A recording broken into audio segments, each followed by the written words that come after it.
Very warm welcome to Hong Kong and to this 9th Hong Kong Forum. I'm very pleased to see so many of you here today. I'm told that there are more than 440 associates from 21 countries at this forum this year.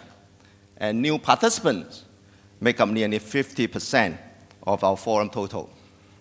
This is really very impressive. I think it's not easy to get 400 people together for any event, anywhere, at these very turbulent times. You're here because you believe in Hong Kong, not, I hope, because you just want to get away from all the terrible news at home. Yes, worldwide events over the last several weeks have been unprecedented. Like many people, I believe that a fundamental change to the global economy is coming. While the adjustments will be painful, I'm hopeful that they will not last long. And when they take hold, I believe there is every chance that China will emerge as one of the world's economic dynamos. Indeed, this is already happening. According to a report this month in The Economist magazine, China has become the main engine of the world economy, accounting for 1/3 of global GDP growth in the first half of this year. This year also happens to be the 30th anniversary of China's open door policy. In these 30 years, China has been a story of remarkable economic progress. Hundreds of millions of people have been lifted out of poverty because of it. Hong Kong is proud to have played a major part in shaping that story. We have contributed not only money, but also talent, ideas, knowledge, and access to the world. At the same time, our institutional strength, high regulatory standards, and openness have helped transform Hong Kong into a sophisticated services economy, an international financial center, and also a global business hub. So far, so good. But many people may ask, what of the next 30 years? Well, given the newspaper headlines in recent weeks, of course, I think many of you may be more concerned about what's going to happen in the next 30 days. But seriously, what role Hong Kong can play as Chinese mainland prepares to enter a new phase of development? What can Hong Kong offer as the mainland ready to stand shoulder to shoulder with other economic giants in the world?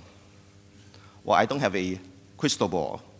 However, from the vantage point as head of an organization with many years of experience dealing with business, I believe Hong Kong will emerge from the current downturn stronger than ever. Its competitive position improved. And there are at least 3 areas in which we are well placed to excel. First, I believe Hong Kong will build on its role as Asia's regional financial and wealth management center. A report published this month by the City of London noted that Hong Kong remains the preeminent portfolio investment center in Asia and is the region's dominant center for institutional investment. Of course, a true financial and services hub demands top people. And the City of London report states that Hong Kong also offers by far the region's most sophisticated pool of professional services talent. And there is no doubt in my mind that Hong Kong will emerge from the current financial crisis as one of the best regulated financial centers in the world.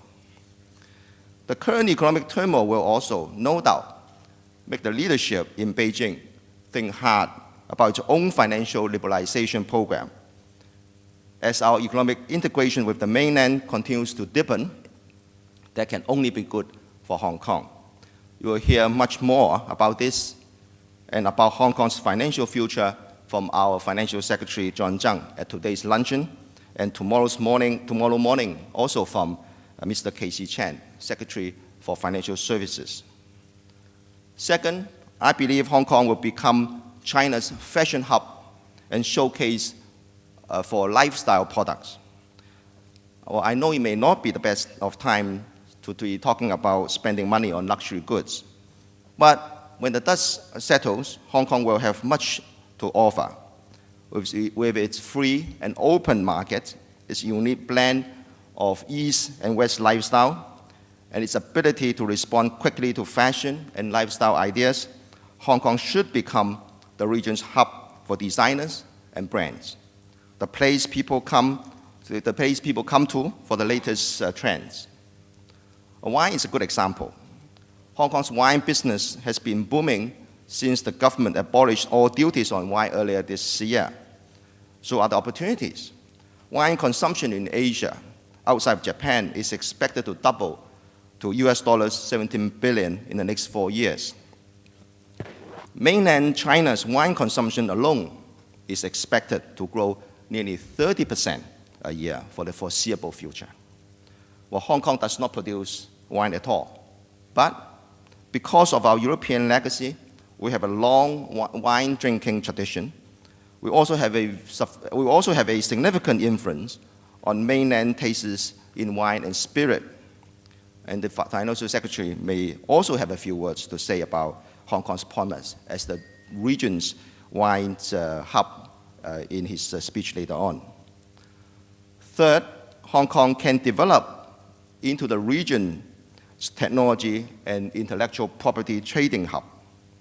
The demand for technology, especially production and environmental technology, and IP-sensitive products, including ICT, film, and digital entertainment, is obvious.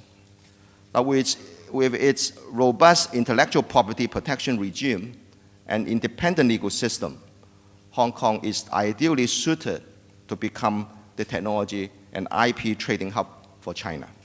You'll hear more about Hong Kong and technology from Shane Moy, Asia Pacific Director of Research in Motion, the company behind BlackBerry, and also from Fun Mobile CEO Christian Hellison. Mr. Hellison is ringing up business worldwide with music, games, and other innovative mobile content. His company is a smart example of the way forward for Hong Kong companies. But to realize Hong Kong's promise in this and other areas, we need to give the world a better understanding of China and where it's heading.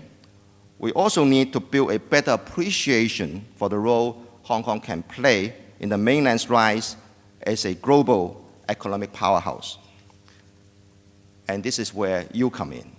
You and the Federation's worldwide network, together with the HKTDC, can help bridge the knowledge gap between mainland China and the rest of the world.